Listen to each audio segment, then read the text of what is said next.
ছেলের কাছে তার স্ত্রীর একটাই অপরাধ চোখে পড়ে, তা হচ্ছে পর পুরুষের সাথে কথা বলে কিনা।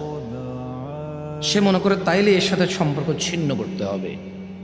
ও যতই বেনামাজি হোক, ও যতই বোরখা ছাড়া চলুক, ওর সাথে সম্পর্ক ছিন্ন করার কথা কোনো পুরুষ চিন্তা করে না, নিষেধ করে না।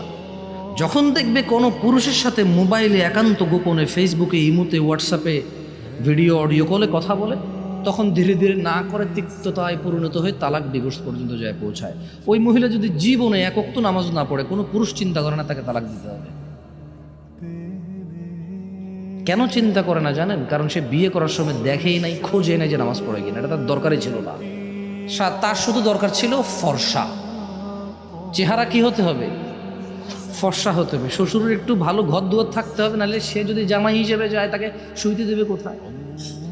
সে বিয়ের সময় তার মা বাপ বলছে, আয় রে এ জায়গায় বিয়ে করতে যাস, দুজন বন্ধু বান্ধব নিয়ে গেলে খাইতে দিবি কে, থাকতে দিবি কই? মেয়ের বাবা তো ঘর বাড়িই নাই।